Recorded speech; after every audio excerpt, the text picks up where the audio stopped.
Welcome to my channel. Today we're going to be taking a look at a 1/18 scale GMP 1970 Plymouth Road Runner in Corporate Blue. If we take a look at the front of the box, we can see the Road Runner character as well as a shot of the car. On the side, we get another Road Runner character with some different images of the car. To make it around the side, we can see the list of features that the diecast car has. And we can see that it is one of 1,548. The other side of the box has more images and pictures of the car.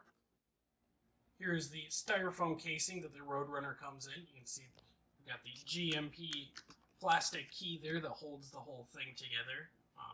You got the radio aerial antenna taped down to the outside, as well as the bag with the 4 magnetic hubcaps, as well as the removable rear side windows. Let's go ahead and take the key off here and open it up. GMP does use the tissues to protect the paint of the car. Now this is truly breathtaking blue. The picture does not do this justice.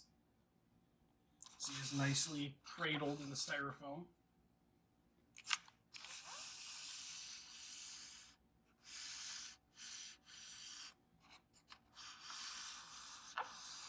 I've gone ahead and put the radio aerial antenna on.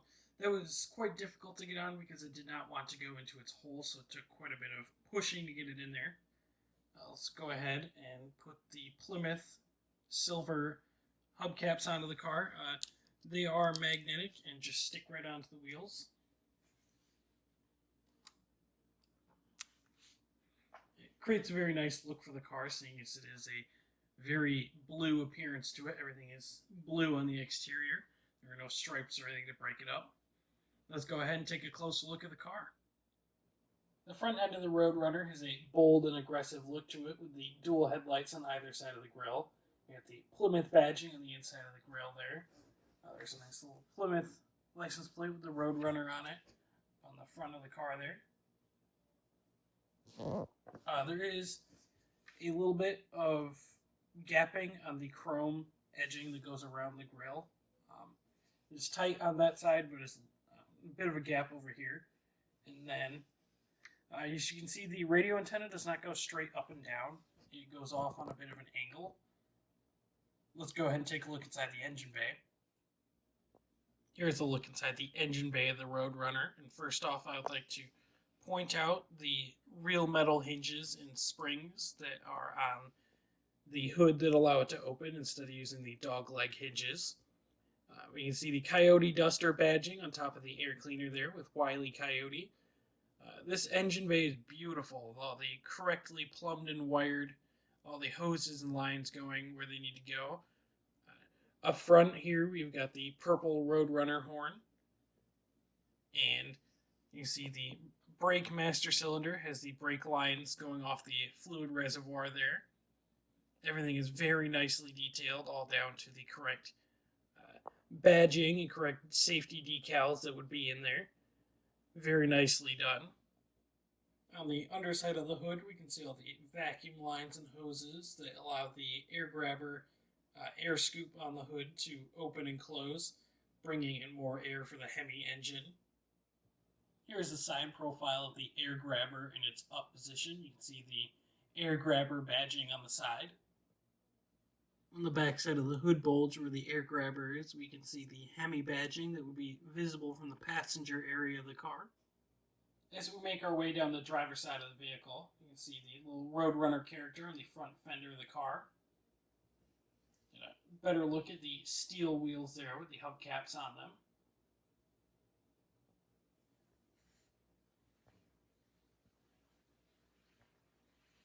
Very nice body lines moving down the car. As we make our way more to the rear, we can see the Road Runner badging on the air vent on the side there, just behind the driver's side door.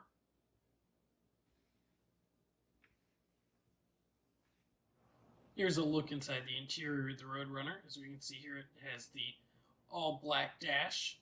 You can see the nice wood grain paneling on the pistol grip shifter in there. Very nicely detailed dash with all the gauges and everything. Very detailed, very accurate. As well as you can see the pedals down there on the floor. And this model does have the carpeted flooring in there. You can see the floor mats. Let's make our way around. You can see the bench seat in the front here has the seat belts on it. You can see the seat belt down there on the side, and as well as the seat belt piece up there on the seat. So we make our way around the back and take a look in the rear seat. See the seat belts on those seats as well back there.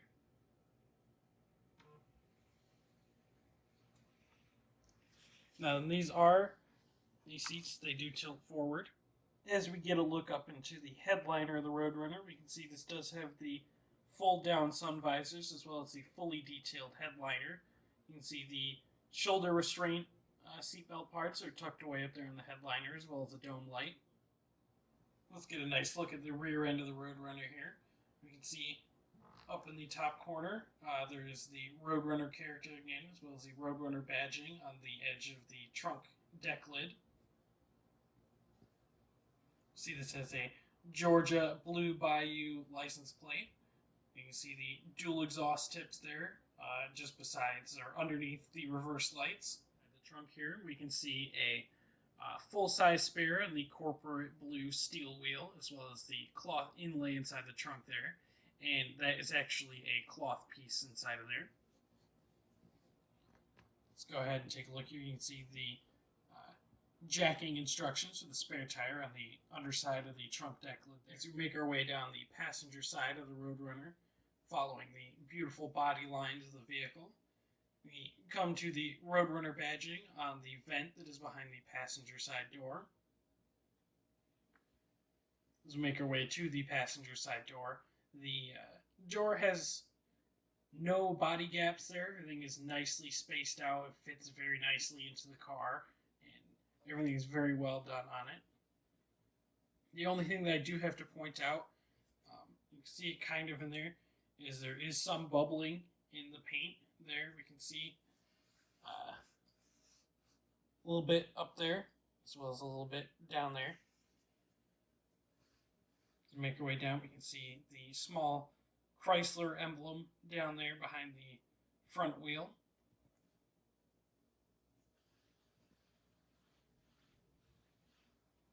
There's another Road Runner character on the front fender above the turn signal indicator. As we look at the passenger side of the interior here, we get a better look at the pistol grip shifter in the center of the car there.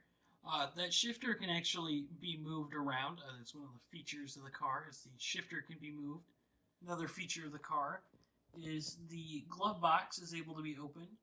I have not been able to get mine to open, but that is one of the features that this car does have. As we make our way around, this car does have the roll up and down windows. So you can roll the windows up.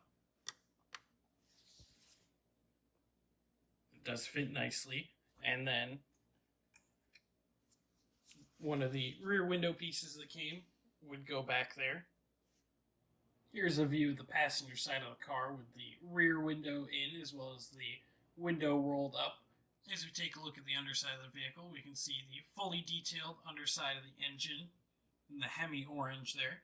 The steerable wheels. As we make our way down, you can see all the brake lines and fuel lines and everything that lead to the front, to the back of the car. You get the dual exhausts going all the way back. And we do have the turnable drive shaft that turns when you rotate the rear wheels. There are the real metal leaf springs in the rear of the car. So we can see that this is number 85 of 1,548. As we take a top-down view of the car, we can see that all the lines of the hood and the trunk line up correctly. Overall, I'm pretty happy with the quality of this diecast produced by GMP. There are a couple things that are drawbacks for me. The bubbling on the passenger side door, as well as the chrome gapping that is on the front of the hood, having that snug on the driver's side, having a bit of a gap on the passenger side is a bit frustrating. But I feel like the features that this car offers outweigh the drawbacks, the incredible amount of detail, and also having features such as the working suspension, rotating drive shafts, and the windows that roll up and down definitely make it worth it for me. Very happy to have a car in my collection that has the roll up and down windows. If you enjoyed my review of the GMP 1970 Plymouth Road Runner Corporate Blue, please give it a like and subscribe to my channel for more diecast reviews. Thanks!